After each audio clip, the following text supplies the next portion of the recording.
Good morning, Dr. Hickey, Mr. Gallagher, Mr. Patterson, Ms. Darabertis, faculty, staff, and fellow students. During the 10 years I've spent at Upland, I've grown a lot physically and mentally.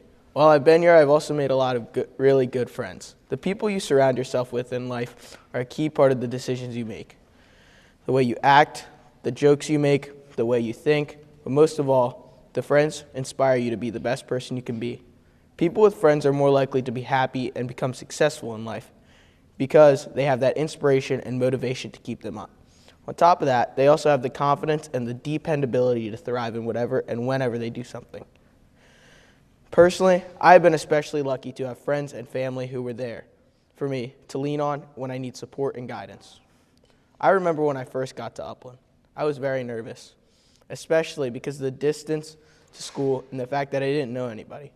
My class was very small. There were only about 7 of us. I remember that the first 2 people to come up to me were Stella and Victor. They talked to me and built my confidence up. They made the first day of school so much better. Without them coming up to me that first day, I would have not had the confidence to talk to anybody. Since then, our class has gained and lost some. But Victor and Stella are still here today at Upland.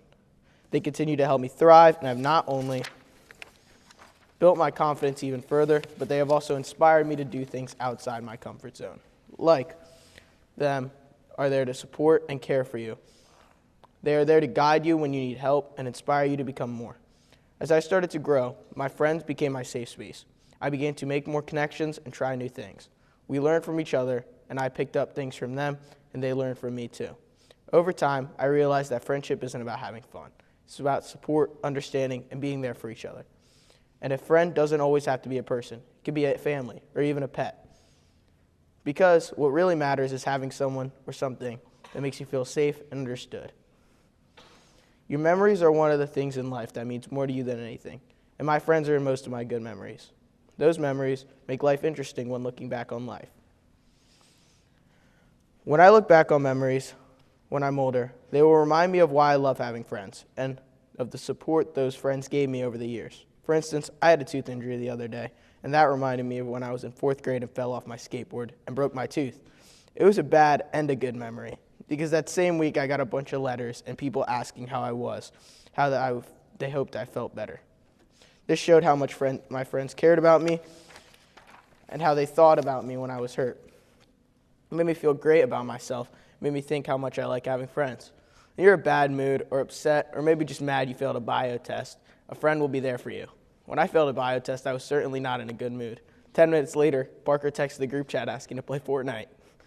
My mood immediately changed, making me forget about the bio test. Instead of worrying about something I couldn't change, I ended up having a good night instead. Later, when I was feeling better, I could think about how I could do better on my next test. This showed me how much, when you're feeling down, your friends can always find a way to support and lift you up, so you are ready to face the future challenges.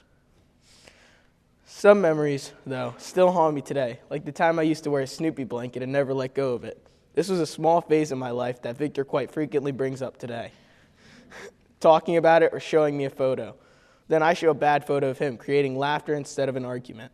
No one gets offended or upset, just 2 friends laughing at a bad memory of mine, and slowly throughout the years turning it into a good one, showing what a good friendship really means and how even bad things can be enjoyable. The thing about life is you always need a friend, or someone that is there for you. A true friend is someone who looks after you and you look after them.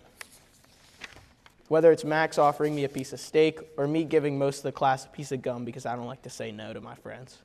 These simple acts of sharing and caring show that friendship is about support and understanding and being there for one another, even in the smallest ways. As Muhammad Ali once said, friendship is the hardest thing in the world to explain. It's not something you learn in school, but if you haven't learned the meaning of friendship, you really haven't learned anything. What this means is that friendship isn't taught by a teacher, parent, or mentor, but it is learned through living life and being yourself. Everyone will learn it eventually, and it can happen at any age or any time. And you will know the true and unique experience of friendship. I was fortunate enough to learn the meaning of friendship at a young age, and it has inspired me to do things since, from how I dress to how I talk, even the way I look. You have to remember, though, it's still good to be you and make the decisions that you and only you can make on your own. But with friends, it is easier to find and be that person. If someone were to come up to me and ask what friendship meant, there's two things I would say. I would say that on a basic level, it's a mutual friendship where two people talk to each other frequently, which is probably what a normal person would say. I would also say it is a feeling of connection that is a lot harder to find, but instead you feel it in your heart, and you will remember for the rest of your life. Thank you.